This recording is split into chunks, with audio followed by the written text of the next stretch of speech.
ప్రశ్నలకు సమాధానం కావాలా. వైఎస్ జగన్మోహన్ రెడ్డి ఇప్పుడు ప్రతిపక్ష నాయకుడిగా ఉన్నాడు. ఏంటంటే ఈ మధ్యన ఒక ఇష్యూ నడిచింది. శాంతి గారు అని ఒక ఆవిడ వచ్చారు. ఆయన హస్బెండ్ పేరు మదన్ మోహన్ గారు. తర్వాత మన విజయసాయి రెడ్డి, రంగంలోకి వెళ్తే సుభాష్ రెడ్డి, నలుగురు మధ్యన ఒక స్టోరీ నడుస్తా ఉంది. నేనేమంటున్నా అంటే విజయసాయి రెడ్డి DNA టెస్ట్ కి వెళ్తాడా లేదా, వైఎస్ జగన్మోహన్ రెడ్డి అసెంబ్లీకి వస్తాడా రాడా? నాకు రెండు క్వశ్చన్లు జగన్మోహన్ రెడ్డి ప్రభుత్వాన్ని నేను హెచ్చరిస్తున్నా. DNA టెస్ట్ కి విజయసాయి రెడ్డి వెళ్తాడా లేదా, జగన్మోహన్ రెడ్డి అసెంబ్లీకి వస్తాడా రాడా? ఇప్పుడు ఒక నిమిషం అండి, మా ఇంట్లోనో లేదా పక్కింట్లోనో ఇంకో పక్కింట్లోనో లేదా ఇంకొక చోట ఏదో ఆడవాళ్ళతో ఒక సమస్య జరిగింది, ఒక వ్యక్తి వచ్చాడు, ఇలా జరిగింది. విజయసాయి రెడ్డి అనే వ్యక్తి నా భార్య నాతో అనిందండి శాంతి గారు, ఏమనిందంటే ఆయనకి పిల్లలు లేరు కావాలి, ఏదో ఒక ఇష్యూ నడిచింది. నేను మళ్ళీ ప్రత్యేకించి చెప్పి ఆడవాళ్ళ విలువలు గానీ ఆడవాళ్ళ గురించి తప్పుగా మాట్లాడడం, చిత్రీకరించడం నాకు నచ్చట్లే. అది జనాలకు తెలుసు కాబట్టి నేను ఒక చిన్న ఇంప్లిమెంట్ చేసి చెప్పేశాను అంతే. ఇప్పుడు ఏమంటున్నారంటే జనాలు, ప్రజల చేత ప్రజల కొరకు ప్రజల యొక్క ఉన్నటువంటి ఈ రాజ్యాంగబద్ధంలో ఒక వ్యక్తి ఒక ఎంపీగా, మెంబర్ ఆఫ్ పార్లమెంట్,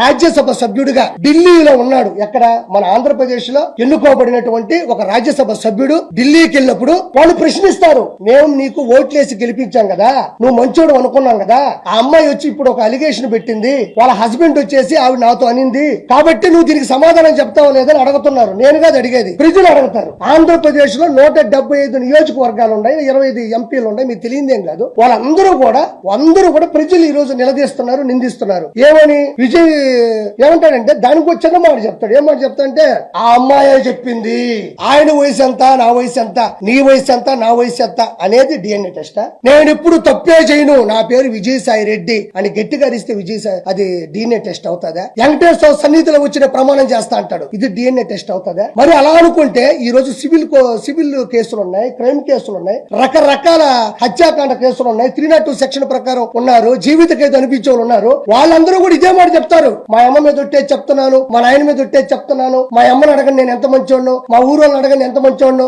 ఈ మాటలు అనేటివి ప్రజా పరిపాలనలో సరిపోతాయా? ఈ మాటలు గట్టిగా అరిచినంత మాత్రాను నేను ఎలాంటి వాడినో మీకు తెలియదు అనే మాటలు తాత్కాలికం, ఏదో సరదాగా విని ఊగుట్టి వదిలేసేటి తప్ప వీటికంటూ కొన్ని టెస్టులు ఉంటాయి. DNA టెస్ట్ ఉంటుంది. ఆ DNA టెస్ట్ లో ఒక ఎంట్రీకి ఇచ్చేస్తే ఒక 10-15 నిమిషాలు ఒక రోజు చూసి ఆ జీన్స్ కరెక్ట్ గా ఉందా లేదా ఏంది అనేది ఒకటి చెప్పేస్తారు. ఇవన్నీ ఎందుకు? తప్పే ఉంది. ఒక ప్రభుత్వం ముందుకెళ్ళేటప్పుడు 4 అలిగేషన్స్ వస్తాయి, నలుగురు మన మీద అరుస్తా ఉంటారు. ప్రజాస్వామ్యంలో ప్రజల చేత ఎన్నుకోబడ్డ వాళ్ళం కాబట్టి, మనం ఢిల్లీ వరకు వెళ్ళినటువంటి రాజ్యసభ సభ్యుడు కాబట్టి ప్రజలకి నమ్మించాల్సిన అవసరం మనకుంది. కాబట్టి నోరు మూసుకుని మనం ఏం చేయాలంటే DNA టెస్ట్ కి అధికారికంగా ఏదో ప్రైవేటు బద్దీకరణ అవసరం లేదు, కోర్టు ద్వారానో లేకపోతే ఒక గవర్నమెంట్ అధికారంగా ఇచ్చే DNA టెస్ట్ గా ప్రజల సమక్షంలో లోపలికి వెళ్తావు వస్తావు వాళ్ళు చెప్తారు. అన్ని మీకు తెలియదా? ఈ రోజు అసెంబ్లీలోకి వెళ్తే గెలిచిన ప్రతి శాసనసభ్యుడు ప్రమాణ స్వీకారం చేస్తాడు, ఇది చట్టబద్ధం. కేబినెట్ మినిస్టర్లు చేస్తారు చట్టబద్ధం, సీఎం చేస్తారు చట్టబద్ధం, డిప్యూటీ సీఎం, అలానే ప్రతి దానికి ఒక చట్టం ఉంటది. కాబట్టి ఇవన్నీ వేస్ట్ మాటలు. అతను ఒకటే అంటున్నాడు, ఏమంటున్నాడంటే,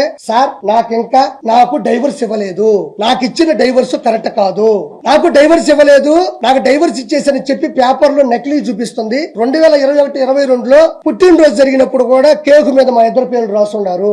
అంటే నేను విడిపోయినప్పుడు, నేను బయటకు వచ్చేసినప్పుడు నా మీద ప్రేమ ఎక్కడి నుంచి వస్తుంది అని మాస్కులు వేసుకోకుండా కేక్ కట్ చేసేటప్పుడు కూడా ఒక వీడియో వచ్చింది. అంటే ఇవన్నీ కూడా ఎవరికైనా అర్థమైపోతుంది ఇది కరెక్ట్ అని. ఎందుకంటే ఒక భర్త వచ్చేసి ఇద్దరు ఆడపిల్లకాయలు పెట్టుకుని భార్యను నిలదీసి బయట పెడితే పరువు పోదా? ఇప్పుడు ఇద్దరు పిల్లకాయలు ఆడపిల్లలే కదా వయసుకు వస్తున్నారు. కాబట్టి ఖచ్చితంగా విజయసాయి రెడ్డి అనే వ్యక్తి 100% ఆల్రెడీ నిందితుడు. ఆల్రెడీ కొత్తగా నిందించాల్సిన అవసరం లేదు. ఆల్రెడీ విజయసాయి రెడ్డి అనే వ్యక్తి A2 గా ఉన్నాడు, అక్యూజ్డ్ 2. ఇప్పుడు నేను ఒకటి అంటున్నా, ఆల్రెడీ A2 ఇతను ఆల్రెడీ పోయి చెప్పకూడదు తిన్నాడు, సెంట్రల్ జైల్లో చెప్పకూడదు తినేసి వచ్చినాడు. అలాంటి వ్యక్తి ఇది చేసుంటాడని ఎవరైనా నమ్ముతారు? కాబట్టి DNA టెస్ట్ కి ఖచ్చితంగా అటెండ్ అవ్వాలి. DNA టెస్ట్ కి విజయసాయి రెడ్డి ఇప్పుడు కూడా పెట్టాడు ఒకటి, నాకు ఏ మహిళతోనూ అక్రమ సంబంధాలు లేవు. ఇప్పుడు పెట్టాడు, ఒకసారి చూసుకోండి. ఇందాక ట్వీట్ చేసినట్టు మన ప్రభు చూసుకోండి. తనకు ఏ పరాయి మహిళతోనూ అక్రమ సంబంధాలు లేవని విజయసాయి రెడ్డి తెలిపారు. వెంకటేశ్వర సన్నిధిలో వెంకటేశ్వర నాశనం చేసిందే వీళ్ళు, వెంకటేశ్వర కొండని నాశనం చేసిందే ఈ వైఎస్ఆర్సీపీ ప్రభుత్వం. మళ్ళీ వెంకటేశ్వర సన్నిధికి వెళ్తాడంట, వెంకటేశ్వరను భయపెట్టిందే వీళ్ళు, వెంకటేశ్వర కొండని కూల్చిందే వీళ్ళు మళ్ళీ వెంకటేశ్వర సన్నిధికి వెళ్తారంట. ఎందుకంటే ఎగిస్తే 11 వచ్చినాయి, ఈసారి కానీ పోయినాడంటే మళ్ళీ ఎగిస్తాడు.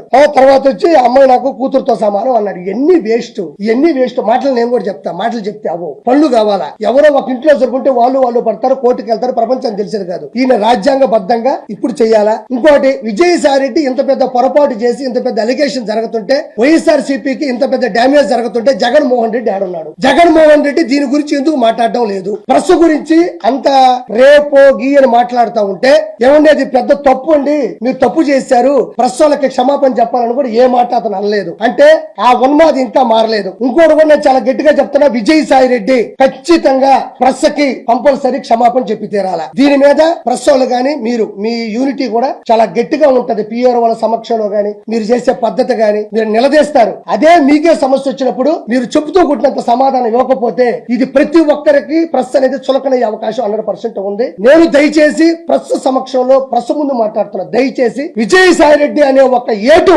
ఒక దొంగ, ఒక అవినీతిపరుడు, ఒక అక్రమార్కుడు ఆంధ్ర రాష్ట్రాన్ని సమూలంగా నాశనం చేయడంలో కంకణం కట్టుకున్న విజయసాయి రెడ్డి, లక్షల కోట్లు అడ్డగొడక సంపాదించిన విజయసాయి రెడ్డి ప్రెస్ కి 100% ఇక్కడ ఒక పార్టీ ప్రెస్ కాదు, ఓవరాల్ గా చూస్తే ప్రెస్ ఇది. ఈ మీ మనోభావాలు చాలా వరకు దెబ్బతిన్నాయి కూడా. దయచేసి అతని దగ్గర క్షమాపణ చెప్పించేంత వరకు మీరు గట్టిగా ఉండాలని మనస్ఫూర్తిగా నేను మీ తరపున కోరుకుంటున్నా.